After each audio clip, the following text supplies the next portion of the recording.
Buenas a todos, una vez más estamos haciendo videos para el canal de Fonoaudiología. Mi nombre es Jorge Silva y hoy vamos a hablar acerca de otro tema de disfagia, pero mucho más específico, que ya habíamos abordado en algunos videos, porque hemos hecho varios de ataxia cerebelosa, pero no habíamos hecho uno en específico para disfagia en ataxias cerebelosos.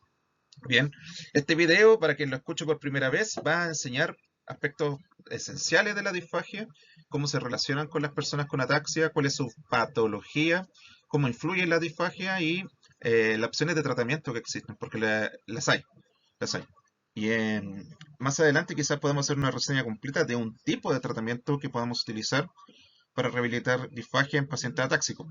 Pero lo ideal es que con este video te puedas dar cuenta cuáles son tus opciones o qué deberías pedirle a tu terapeuta que haga para poder mantener una deglución segura, en lo posible. Bueno, este video es un poco largo, así que vamos a hacer una especie de índice y vamos a hablar acerca de que tendrá una introducción, vamos a hablar acerca también del impacto en la calidad de vida que trae, la subestimación de la disfagia en ataxias, que lamentablemente es un asunto bastante delicado. Hay pocos estudios en comparación a otro tipo de patologías también en ataxias, y además que existen muchas enfermedades y muchos síndromes que tienen ataxia como síntoma, entonces no hay abasto como para poder hacer investigación para cada una. Bien, lo que sí que es cierto es que existen estudios, pocos, pero existen, y eso es lo que hemos estado recopilando. También vamos a hacer un anexo que quizás para las personas que solo se quieren instruir un poco pueden obviarlo, pero si son profesionales de la salud o quieren saber más de esto, recomiendo que no se la salten. Que es la prevalencia y fisiopatología de la deglución en ataxias. Por último, vamos a tener la conclusión y las intervenciones que son efectivas para la disfagia en ataxia. Vamos a hacer una especie de recopilación corta de estudios que den cuenta de algún tratamiento fonoaudiológico que mejore la deglución. Bien, vamos a la introducción. Lo primero que vamos a tener que hablar respecto a la disfagia es que es un síntoma que es debilitante. Impacta considerablemente la calidad de vida de los usuarios con ataxia y va a afectar su salud física, emocional y social. Va a generar complicaciones que incluyen la neumonía por respiración, todos sabemos más o menos la consecuencia directa de la disfagia, la pérdida de peso involuntaria, la desnutrición y un deterioro significativo en el bienestar general del usuario. Y más allá de lo físico, la disfagia también repercute profundamente en el ámbito emocional. Va a traer un impacto negativo a la interacción social, va a impactar en la autoestima y en el disfrute asociado a la alimentación. Eso es importante tenerlo en consideración y a través de este video vamos a encontrar pautas como para ir aminorando o en lo posible desterrando eso. Y a menudo la gravedad de la disfagia es subestimada por los propios usuarios, especialmente en etapas tempranas, lo que va a retrasar la detección y manejo adecuado del trastorno y podríamos, si lo identificamos tempranamente, evitar hospitalizaciones, evitar complicaciones asociadas, sobre todo en lo que tiene que ver con la baja de peso, que se ha visto que impacta más que en otros casos neurológicos en el caso de la ataxia. Bien, ahora vamos a ver por qué en unas diapositivas más. Bien, el impacto que trae en la calidad de vida, eso es otro punto importante. Eh, en muchas ataxias la neumonía por respiración es la causa fatal, siempre. La disfagia va a aumentar el riesgo de neumonía por respiración y es causa significativa de muerte en las ataxias, como por ejemplo en la atrofia multisistémica de predominio cerebeloso. Ustedes ya saben que la atrofia multisistémica es un parkinsonismo plus, pero tiene una variante que es de predominio cerebeloso. Y en el caso de la enfermedad de Machado-Joseph también va a ser una causa significativa de muerte. Bien, ¿por qué hacemos estos alcances en estas dos enfermedades? Porque existen terapias apropiadas para disminuirla, el riesgo de disfagia. Bien, eh, lo otro que va a causar, como dijimos antes, es desnutrición y deshidratación. La dificultad entonces para deglutir, perdón, contribuye a la mala nutrición y a la pérdida de peso involuntaria. Y es un indicador de progresión en enfermedades neurodegenerativas. O sea, mientras peor disfagia tenga yo, es un indicador de que el daño neuronal está aumentando. Bien, por ejemplo, en los usuarios con atrofia multisistémica, la gravedad de la disfagia o la necesidad de alimentación por gastroctomía son predictores de avance de la enfermedad. También lo es en otro tipo de ataxias. Bien. Las consecuencias clínicas y riesgos que va a traer para la salud va a ser un riesgo de muerte súbita, un riesgo de muerte por respiración, eh, impacto en la supervivencia también, porque existe una asociación directa entre la disfagia y una menor tasa de supervivencia en diferentes tipos de ataxia. siendo un marcador importante del estado clínico de una persona y de su síndrome en este caso. Bien, cuando nosotros tenemos estos pilares agrietados y la persona comienza a tener una peor deglución y una peor alimentación por corolario, vamos a tener más problemas para poder garantizar su seguridad y su integridad sanitaria.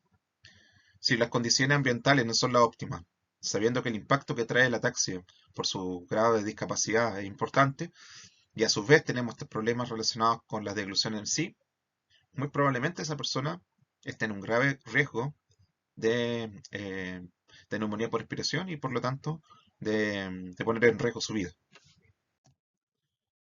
Bien.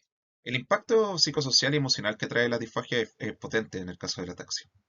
Genera altos niveles de estrés y de tristeza, especialmente cuando afecta la capacidad de comunicarse o disfrutar de las actividades sociales. Además que suma una mayor carga emocional a los usuarios y a sus cuidadores y cuidadoras.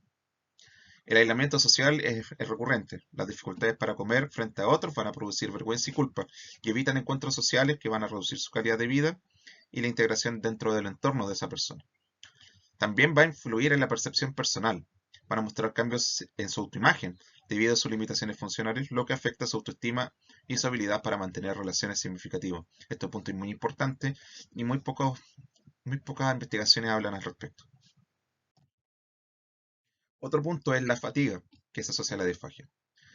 A menudo los usuarios van a sentir cansancio extremo como resultado de las comidas prolongadas y la energía requerida para poder tragar, generando un ciclo constante de agotamiento emocional y físico y la persona comienza a evitar o a escapar de las situaciones que impliquen comer. Eso puede traer también algún tipo de trastorno alimentario. Nosotros también hacemos hincapié de que en el caso de la ataxia también hay muchas comorbilidades neuropsiquiátricas y ese punto es muy importante para poder trazar una estrategia de tratamiento que pueda prevenirlas. También va a traer dilemas familiares en el entorno de los cuidadores y cuidadoras. El soporte constante que necesitan los usuarios con disfagia puede resultar estresante para cuidadores, alterando su dinámica familiar y aumentando el impacto emocional. Va a traer entonces restricciones dietéticas severas. Vamos a tener que ajustar continuamente la textura de los alimentos y no siempre vamos a poder disponer de evaluaciones instrumentales para poder saber si esas adaptaciones son buenas. También va a disminuir el placer de comer y va a aumentar el tiempo de prolongado en las comidas, porque la falta de coordinación de la ataxia va a influir en el tiempo que la persona demora en comer. Ahora, específicamente en qué fase de la deglución va a provocar más problemas, eso va a depender de cada cuadro clínico. Y yo pienso que ahí vamos a poder ver algunas situaciones con las cuales vamos a poder comparar. La disminución entonces del deseo de comer y las modificaciones constantes en el entorno alimentario van a suponer entonces un desafío sanitario para la familia, para los cuidadores, para la persona en sí y para los terapeutas. Todo esto va a traer entonces cuestionamientos respecto a la cantidad de subestimación que existe de la disfagia en pacientes atáxicos. No todas las personas con ataxia son capaces de darse cuenta que sus dificultades de alimentación son producto de la ataxia. Y no todos se van a dar cuenta que pueden estar penetrando o aspirando alimento cada vez que comen. Por eso, no son conscientes de los problemas de deglución en la etapa inicial y esto va a suponer varios problemas. Muchas de las situaciones donde hay disfagia en ataxias pueden producir aspiración silente. La persona no se da cuenta que está aspirando porque hay una ausencia del reflejo de tos, porque puede que esté alterada la integración de ese mecanismo por la afectación de los núcleos del bulbo raquídeo, que es uno de ellos es el encargado de transmitir la información o de integrar la información más bien del nervio vago que se encarga de esto y van a ser desarrollando disfagias que van a ser clínicamente impercibibles. Excepto para nosotros, claro que tenemos estudios, pero nos vamos a dar cuenta de esa situación. Por ejemplo, en el Canvas, que es una enfermedad eh, muy rara, pero por ejemplo en donde yo vivo existen al menos dos casos de Canvas, eh, más del 80% muestra subjetivamente anomalías en la deglución, y menos del 1% considera, sin embargo, la disfagia como su síntoma más incapacitante. Bien, no sé si esto obedece a una especie de anosognosia de, o una cualidad más bien egosintónica de creer que estas dificultades no suponen un gran riesgo, Pero lo cierto es que sí, suponen un riesgo y el fonoaudiólogo tiene que estar en los equipos interdisciplinarios de rehabilitación de la ataxia. Eso es importante. Bien, la subjetividad entonces entre la percepción de las personas y los diagnósticos clínicos objetivos va a ser grande. Va a resaltar entonces la necesidad de evaluaciones regulares para poder evitar las complicaciones que estoy mencionando anteriormente. Bien, en parte porque muchas de estas situaciones tienen que ver con aspiración silente y poder identificar la aspiración silente es difícil. En Chile, por ejemplo, no todos los hospitales y no todas las clínicas tienen unidades de videofluoroscopía o de videoendoscopía incluso, adaptadas para la evaluación de la deglución según pautas y protocolos internacionales validados por la evidencia. Bien, eso está cambiando, felizmente. Pero aún no se hacen estudios específicos en Chile, por ejemplo, para poder ver cuál es el impacto que trae la taxa en la deglución.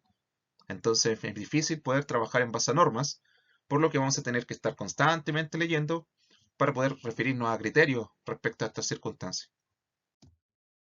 Bien, ahora estamos yendo al dato duro. Yo recomiendo que si su objetivo es aprender de manera más general, no vean esta parte primero, sino que se asesoren más o menos de las otras cosas que hemos estado hablando de manera mucho más introductoria. Pero lo que sí les puedo decir es que la disfagia está presente en prácticamente todas las enfermedades y trastornos que tengan que ver con ataxia, excepto aquellas que no tienen que ver con el cuello. Bien, por ejemplo, existe disfagia en las ataxias espinocerebelares, la primera, la 2, la 3, que es la de Machado Joseph, y la 6. Y en el caso de la 1 y 3, que está incluido el Machado Joseph, la severidad del ataxia también se correlacionó con la de la disfagia. Hay un tema ahí con la falta de coordinación, con la falta de integración de armónica de los movimientos de la estructura orofacial y también a nivel gastrointestinal. Eso tiene un punto y vamos a verlo. Va a afectar a cualquiera de las etapas de la deglución, esto lo dice Barneck, que es un investigador que habla mucho acerca de la disfagia neurogénica, tiene un libro que sacó el 2021 y que yo también cité. Eh, por lo tanto, tengas ataxia leve, graves o moderadas, en cualquiera de las etapas de la deglución podría estar afectada la, la deglución por culpa de la ataxia.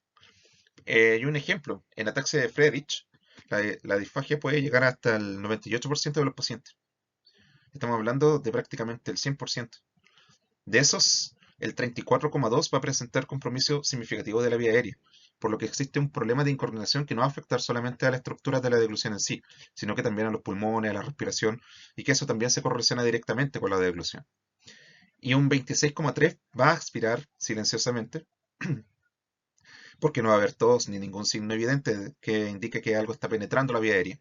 Por lo tanto, uno de cada cuatro personas con ataxia va a tener eh, y que tenga disfagia, prácticamente todo en el caso de la Friedrich, va a esperar silenciosamente, va a esperar silentemente. Esto puede deberse a problemas de coordinación, de debilidad y espasticidad. No solamente la ataxia es un asunto que va a afectar por sí misma, sino que en muchos casos la ataxia, por ejemplo, espinocerebelosa o alguna otra síndrome o enfermedad que incluye ataxia, también va a tener problemas de espasticidad. Y un ejemplo muy clásico de esto es la esclerosis múltiple. La esclerosis múltiple, todos la conocen por su grado de espasticidad, pero también puede provocar ataxias. Por lo tanto, la persona va a tener problemas de parálisis o de paresia combinadas con la ataxia, y eso va a tener situaciones paradójicas que nosotros vamos a tener que ir visualizando en la práctica clínica y poder atenderlas una por una. Afortunadamente, hay terapias que pueden ver ambas cosas.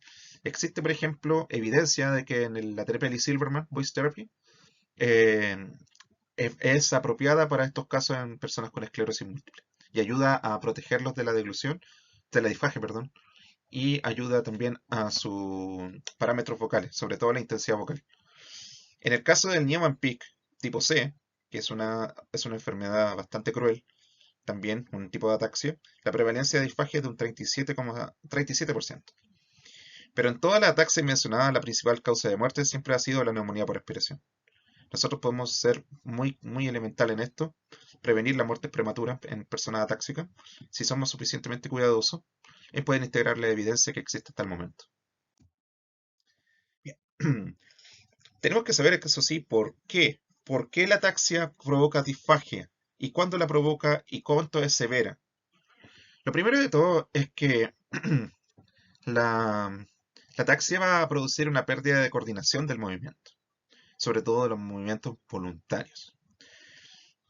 Ustedes saben muy bien que la deglución tiene dos etapas que son predominantemente voluntarias. Una es la etapa preparatoria oral, que es cuando nosotros comenzamos a formar el bolo, y otra es la etapa oral. Incluso en la fase faríngea, siendo involuntaria, puede modificarse de manera voluntaria, y eso es un asunto que más adelante vamos a ver. Pero el caso es que todo movimiento voluntario debe pasar por el cerebelo, prácticamente. Y cuando el cerebelo tiene problemas, nosotros nos vamos a discoordinar, entre otras cosas. ¿Cómo va a causar esto? Tiene que ver con la alteración de los mecanismos neurales que subyacen a la coordinación, porque hay que regular el tiempo, el ritmo y el control casi automático de los movimientos respiratorios, fonatorios y articulatorios a la vez. Todo esto pasa por el cerebelo. El cerebelo se encarga de todo lo que tiene que ver con la coordinación. Cuando uno aprende un movimiento, necesitamos el cerebelo para poder hacer todos estos ajustes. Y si no lo tenemos, vamos a tener problemas entonces con hacer movimientos que sean coordinados. Los movimientos que son lentos, la desregulación temporal, errores de dirección o dismetría, y de rango de movimiento, como la disinergia, así como una capacidad alterada para poder aumentar las fuerzas musculares necesarias para estos movimientos rápidos, además de un rango de movimiento reducido o exagerado, sobre todo exagerado, va a afectar a los sistemas respiratorios, fonatorios y articulatorios. Entonces, cuando la persona coma, por ejemplo, va a haber un aumento en la, en la falta de coordinación y en la postura, que va a afectar a su vez la deglución. Van a haber dificultades con el rango de movimiento, no van a ser precisos los movimientos linguales, no van a ser precisos los movimientos mandibulares, no van a ser precisos los movimientos laringios. Existe mucha descoordinación. Pero también va a afectar en el ajuste del aprendizaje motor, incluyendo la detección y corrección de errores. Hay personas que se dan cuenta que están comiendo de una manera diferente y ponen en mecanismos de compensación. El problema es que esto está desajustado también. La automatización y el almacenamiento de nuevos patrones de movimiento va a ser peor, por lo que la persona que se va a rehabilitar por disfagia en casos atáxicos va a tener que recurrir a el doble de tiempo, por lo general, que en otros trastornos. Esto lo mencionamos antes en el video que hicimos hace 2 años atrás de aspectos fundamentales de la rehabilitación de ataxias. Como está afectado el aprendizaje motor, va a demorar más tiempo en consolidarse como un aprendizaje. Eso es importante tenerlo en consideración, por lo que nuestras terapias en caso de ataxia deben seguir principios de neuroplasticidad y ser muy intensas, muy intensivos. Ya, estos ya son aspectos más específicos de algún tipo de patología en sí. La degeneración entonces de las neuronas que se encargan de la contracción muscular principalmente, por ejemplo las neuronas colinérgicas, y de otros generadores centrales de patrones, y esto es muy importante, van a afectar la deglución. Tenemos un video completo solo de patrón generador central en deglución, que es uno de los primeros que hice en el canal, y que tiene que ver con lo que yo hacía en investigaciones sobre el nervio trigémino, el quinto par. El caso es que para poder hacer una deglución precisa, yo tengo que tener un patrón generador central. Significa que todos los aprendizajes que he hecho hasta el momento de que yo soy un bebé se van almacenando con el paso del tiempo y van generando aprendizajes para hacer de que cada vez sea más eficiente comer, en este caso deglutir. Hay dos estructuras principales para eso. Una tiene que ver con automatizar los procesos y adaptarlos según los contextos. Para poder hacerlo, necesitamos una zona un poco más profunda en el cerebro que tenga relación o interacción con nuestros centros más avanzados de pensamiento, con la asociación de las sensaciones y percepciones, y cómo lo llevo hacia la parte motora. Y esos son los ganglios basales. Están afectados, por ejemplo, en casos como el Parkinson o el Huntington, ¿ya? Y que tenemos también un video explicándolo en el caso del babeo en Parkinson, que, que hablan acerca de esto. El problema es que no solo necesito una estructura que automatice y adapte el contexto, también necesito una estructura aparte que me coordine todo. Y esa estructura son, o más bien es, el cerebelo y las vías que van hacia arriba y abajo del cerebro. Cuando tengo problemas con estas vías, la coordinación es deficiente. y se ponen entonces síntomas que dan cuenta de una desregulación de la coordinación y de la amplitud de los movimientos. Como tal, empieza a afectarse entonces la capacidad que tengo de poder deglutir de manera apropiada. Esta pérdida de neuronas cada vez más severa va a aumentar los síntomas y en algunos casos se va a condecir con la severidad de las enfermedades que estoy viendo. También puede haber pérdida de neuronas motoras en el tronco encefálico. Esto, por ejemplo, se ve en ataxia espinocerebelosa, que no solamente son cerebelosas, también afectan la médula espinal. Va a haber problemas entonces para poder mover. Puede haber también parálisis o paresia de tipo espástico o de tipo flácida y que van a acompañar a la ataxia. Esto también se ve mucho en esclerosis múltiple, por ejemplo. Y por último, existe una patología de enfermedad en el cerebro y en el tronco encefálico en el caso de esta ataxia de tipo de espinocerebelosas tipo 1, 2 y 3, mientras que en el caso de las 6 o en otro tipo de ataxias se va a restringir principalmente al cerebelo. Bien, el daño va a ser entonces constante, va a afectar a los pedúnculos cerebelosos, va a afectar a los núcleos que están en el interior del tronco, va a afectar el núcleo del tracto solitario, va a afectar a los núcleos eh, trigeminales, va a afectar a muchas estructuras que van a ponerse en juego a lo largo de lo que nosotros hablamos del patrón generador central de la deglución. Bien, y dependiendo de la cantidad de daño o las zonas donde ocurre ese daño, es que vamos a tener disfagias de diferente magnitud y de diferentes características. Entonces es muy importante tener en cuenta no solamente el aspecto neurológico, sino que también el aspecto que tiene que ver con el aprendizaje motor. Si las transferencias son más tardías, si existe una desregulación, si no puedo aprender nuevos movimientos apropiadamente, todo eso debiésemos cotejarlo. Ahora, caso específico. En el caso de la atrofia multisistémica, la ataxia va a afectar la coordinación lingual y se va a sumar a los síntomas parkinsonianos asociados a la disfagia. O sea, una combinación de síntomas. En el caso de Machado Joseph, que también hay combinación de síntomas, felizmente la terapia Lee Silverman pudo mejorar indirectamente la deglución y articulación del habla en un paciente. También hubo un uso de terapia miofuncional mezclada con terapia vocal, esto es muy extraño de hablar, en un estudio de tratamiento fonoaudiológico en Brasil. Bueno, al ser Machado Joseph una enfermedad que fue descubierta en población portuguesa, hay muchos casos de Machado Joseph en Brasil, diría que más que en ningún lugar del mundo. En mi práctica clínica en Brasil tuvimos que ver siempre uno a la semana haciendo videoendoscopía. El caso es que existe terapia para esto, sobre todo en este tipo de situaciones que combinamos terapias que son basadas en la evidencia con aquellas que sigan principios de neuroplasticidad. Y en este caso, las fonoaudiólogas que hicieron este protocolo utilizaron la terapia miofuncional en conjunto con la terapia vocal. Significa que además de hacer ejercicios linguales, mandibulares, etcétera, mezclaron esto con aquellos que tenían que ver un poco con la respiración. Ahora, no sé si siguieron pautas de neuroplasticidad como tal, pero lo que sí sé es que no dejaron al azar ningún tipo de aspecto que tenga que ver con la deglución. No solamente enfocaron la parte motora, no solamente enfocaron la parte de deglución como tal, sino que también integraron estas estructuras que tienen que ver con el cuello, que tienen que ver con la laringe, que tienen que ver con el ascenso laringio, para poder hacer de que la terapia incluyera más zonas afectadas y por tanto tuviera una validez natural mucho mejor. Bien. En ese mismo estudio también midieron la sensación de calidad de vida y encontraron que era mala. También hay un estudio completamente enfocado en esa área que es la de Ronefort, que es el que cité en este caso de los estudios que hablan de calidad de vida en deglución en ataxia.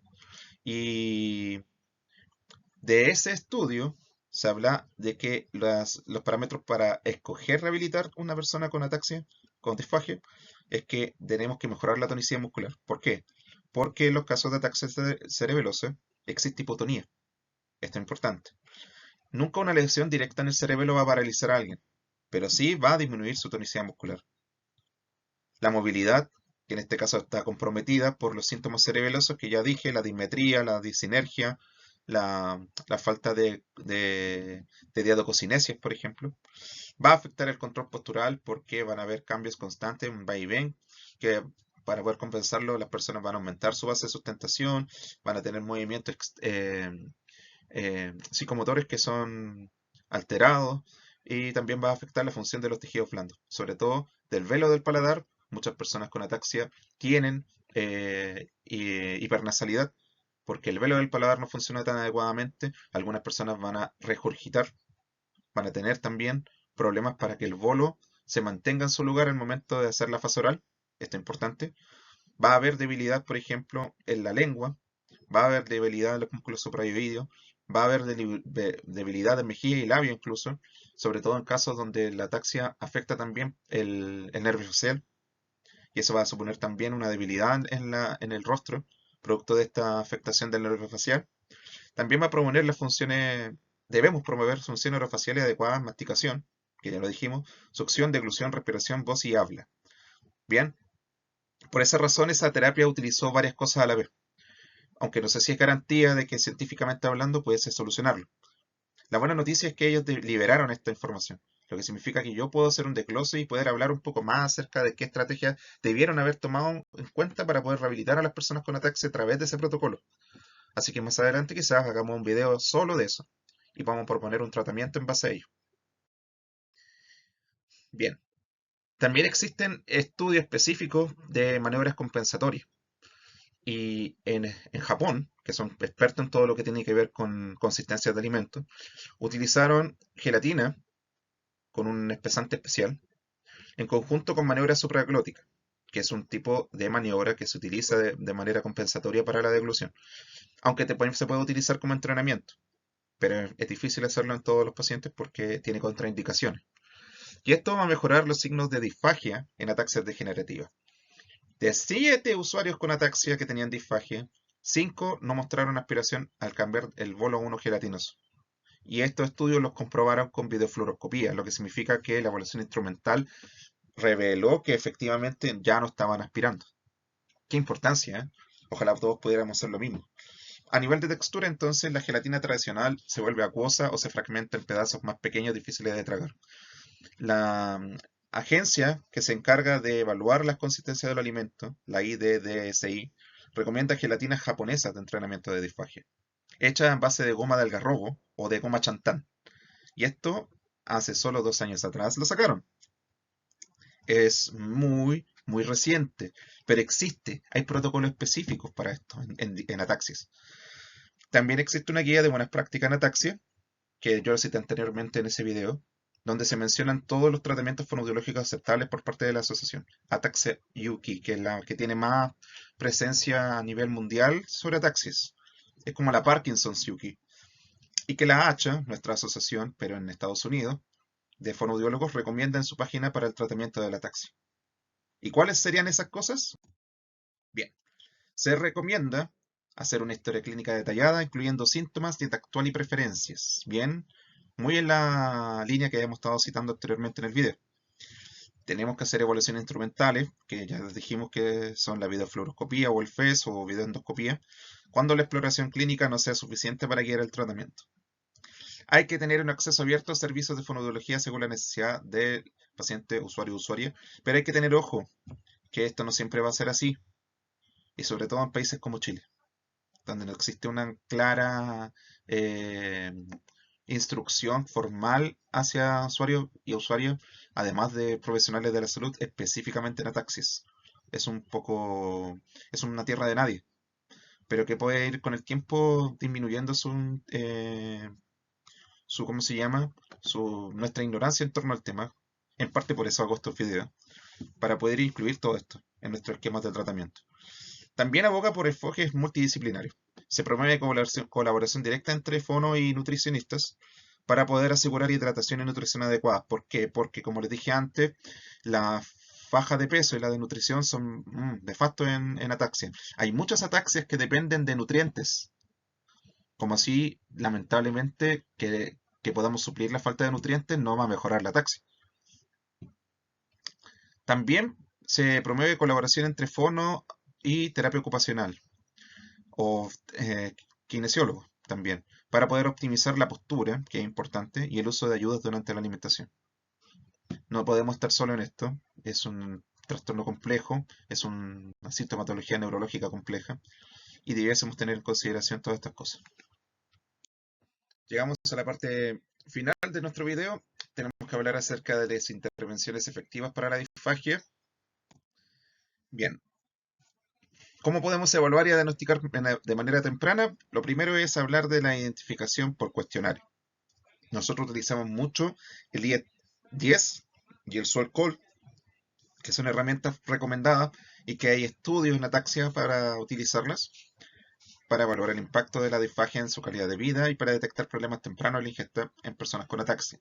Bien, tenemos también los procedimientos clínicos instrumentales. Se han hecho, y como yo cité anteriormente, técnicas de videofluoroscopía y también de videoendoscopía para poder evaluar precisamente eh, casos que pudiesen haber de aspiración silente. Bien. Y por último, el monitoreo periódico, porque estas enfermedades, muchas de ellas son progresivas, neurodegenerativas. Es crucial entonces realizar estas pruebas de diagnóstico regularmente para poder ajustar las estrategias de manejo según los cambios en la salud de las personas. Bien, está este estudio que yo les dije antes que combinaba terapia miofuncional con voz, terapia vocal, para poder mejorar la fuerza oral y faringia. Lo optimizó la deglución y la calidad de vida en usuarios que tuvieron enfermedad de Machado-Joseph, y más adelante vamos a poder hacer un video explicándolo en detalle. También el Lee Silverman Voice Therapy, en su versión Load, que es la nuestra de fonoaudiología, va a ayudar en el control neuromuscular, la calidad vocal y el soporte respiratorio que tienen implicaciones directas en la deglución, adaptándose incluso a terapias remotas para poder mejorar la accesibilidad. Esto se ha hecho con ataxias espinocerebelosas y se ha hecho también con esclerosis múltiple. También este año se pudo incluir por primera vez evidencia al respecto en atrofia multisistémica de predominio cerebeloso, por lo tanto también es una muy buena técnica y es un buen enfoque trabajar la intensidad vocal como una manera indirecta de mejorar la deglución. También la importancia de la evaluación por un especialista es crucial. Nosotros, que somos los terapeutas de habla y lenguaje, que somos los fonoaudiólogos, desempeñamos un papel clave en el manejo integral del usuario, identificando esas adaptaciones personalizadas que nosotros podemos hacer. Ya, también hay evidencia de adaptaciones en específico en este grupo de población y es por eso que vamos a hablar también de estrategias compensatorias en base a los hallazgos que yo he citado. Bien, estrategias compensatorias, una tiene que ver con el ajuste de la textura de los alimentos. ¿Qué significa?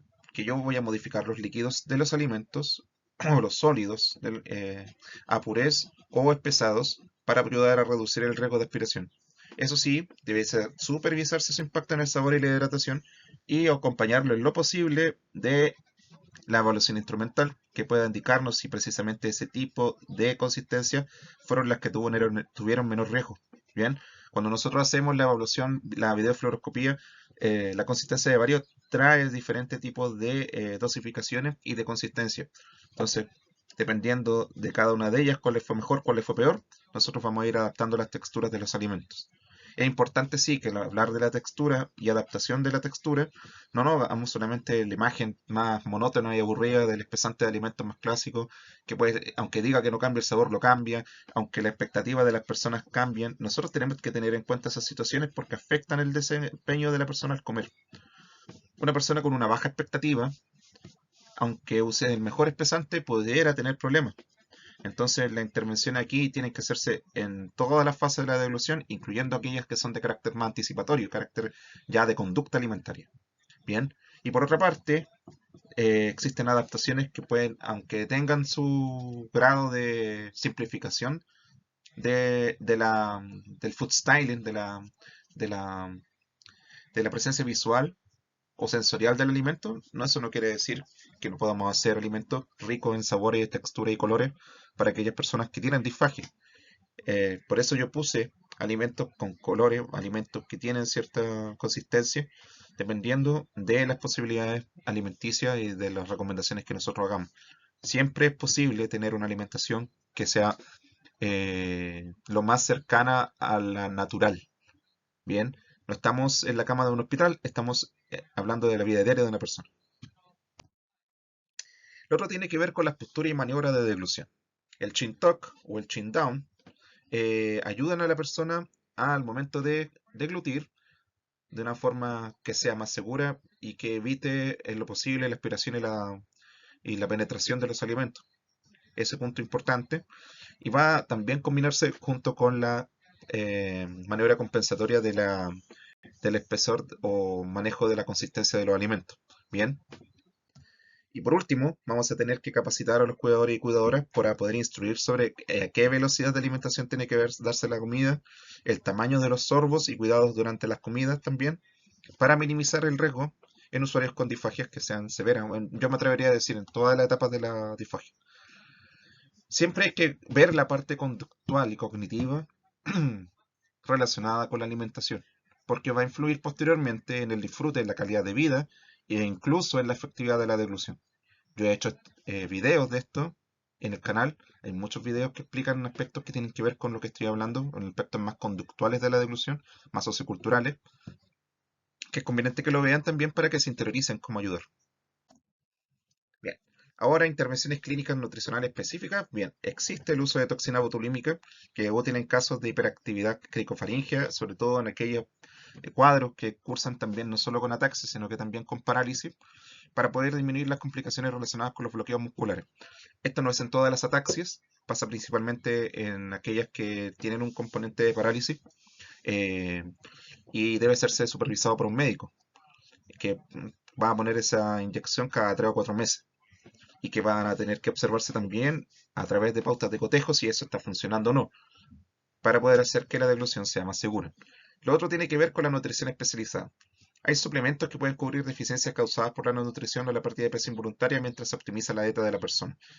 Hay muchas ataxias que tienen que ver con la deficiencia de alguna vitamina, como por ejemplo estas ataxias que son relacionadas con la vitamina E, que son, que son de la familia de recesiva, como la ataxia de Friedrich, bien, como pasa por ejemplo con aquellas que tienen que ver con la deficiencia de biotina, como puede pasar por ejemplo con la enfermedad de Niemann-Pick de tipo C, donde hay un problema con el colesterol y existen medicamentos que ayudan a regularizar el, ¿cómo se llama?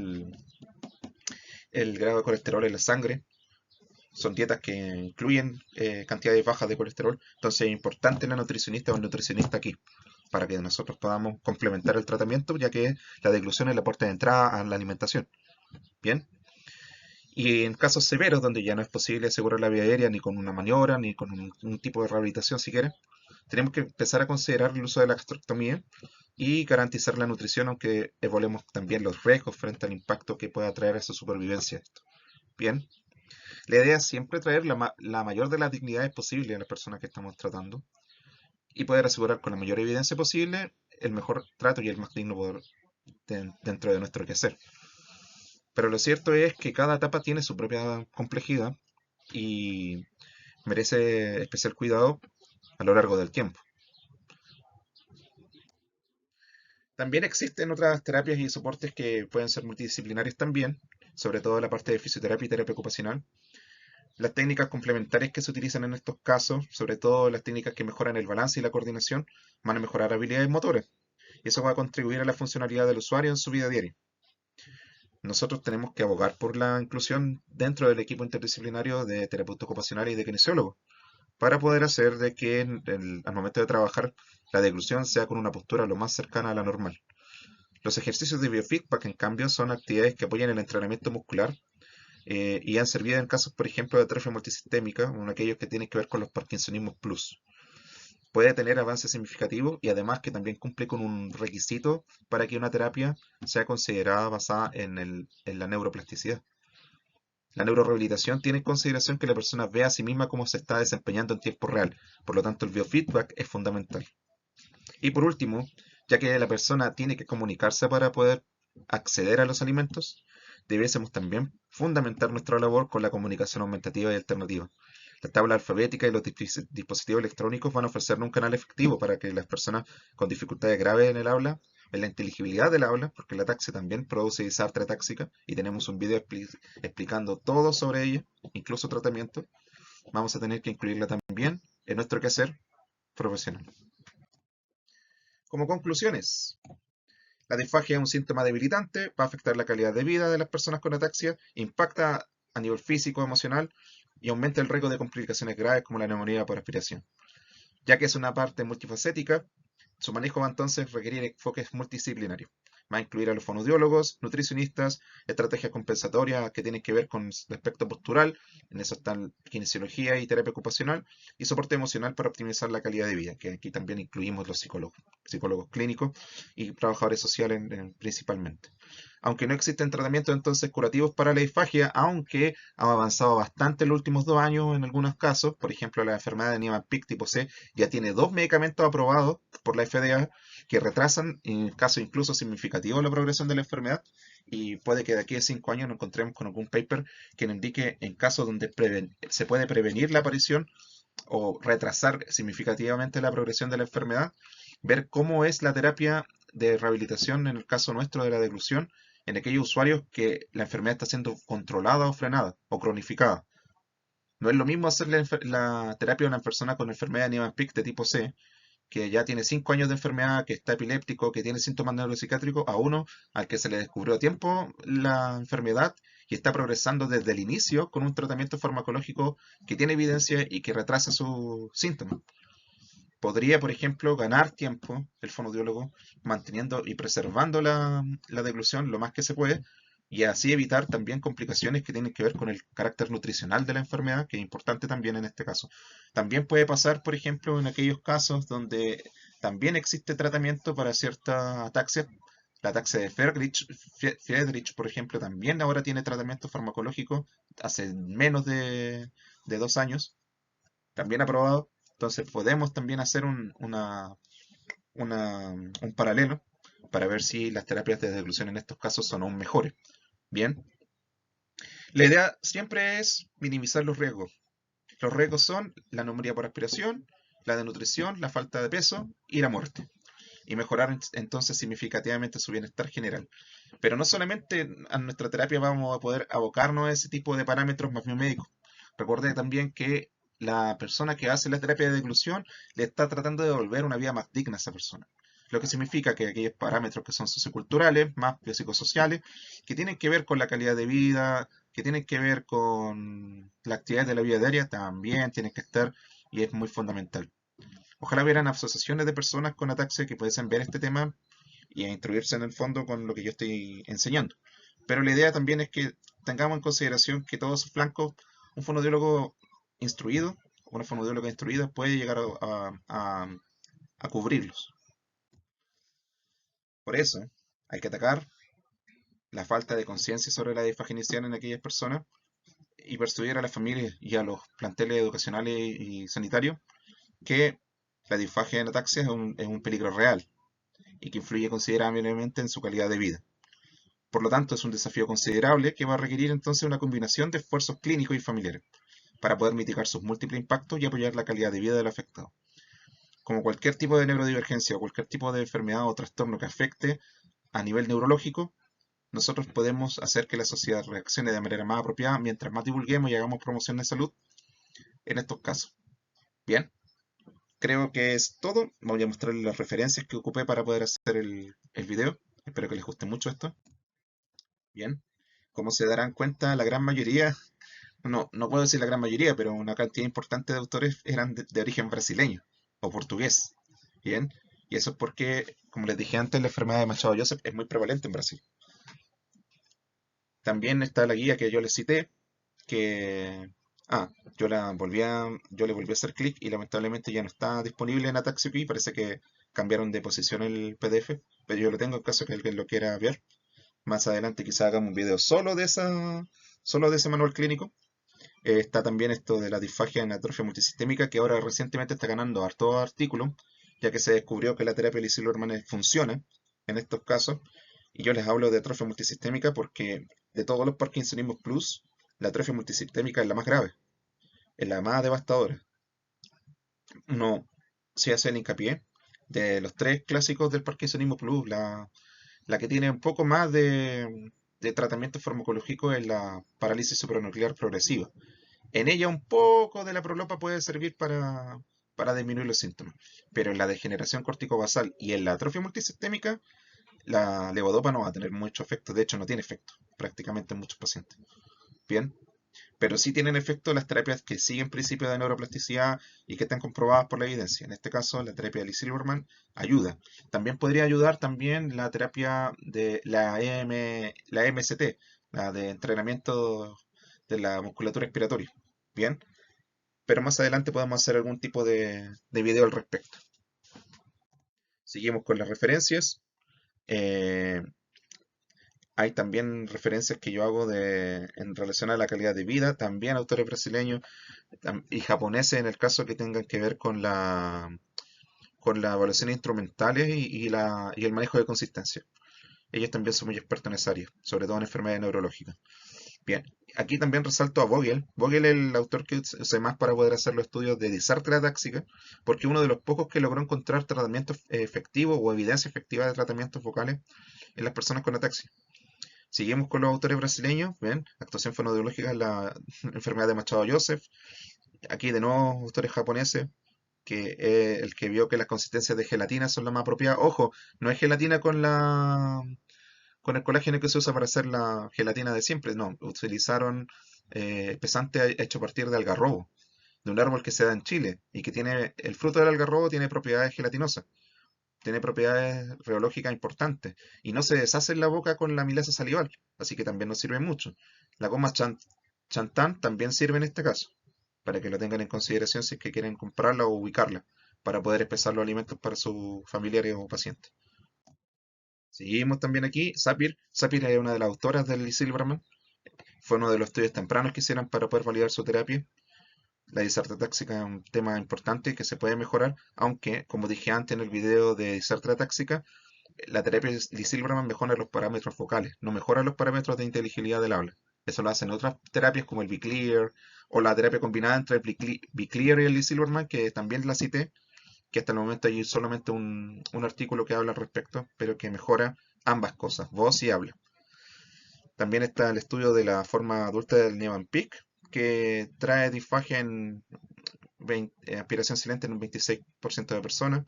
Está el libro de Wernicke, del autor alemán que les dije yo, que habla acerca de la disfagia neurogénica, y Young, el estudio de 2020, que ahora habla acerca de la prevalencia de la disfagia en la ataxia espinocerebelares, tipo 1, 2, 3 y 6. Para que sepan, hay más de 40 ataxias espinocerebelares y no todas aún están completamente registradas en la literatura. Dependiendo de la cantidad de mutaciones que hayan y la cantidad de personas que cotejen, van a darse cuenta. Hay algunas ataxias espinocerebelosas que no afectan grandemente la calidad de vida o inician de manera muy tardía. E incluso no provocan la muerte, o sea, no provocan síntomas disfágicos tan graves que hagan que la persona aspire y tenga neumonía. Pero sí les puedo decir considerablemente que la cantidad de estudios fonoaudiológicos en estas ataxias es pobre. Falta mucho. Falta mucho por hacer y eso es muy importante tenerlo en consideración también para poder empujar la investigación científica y el progreso científico en general. Eso. Que tengan una buena tarde y más adelante voy a poder seguir haciendo más videos de ataxia. Que estén muy bien. Chao, chao.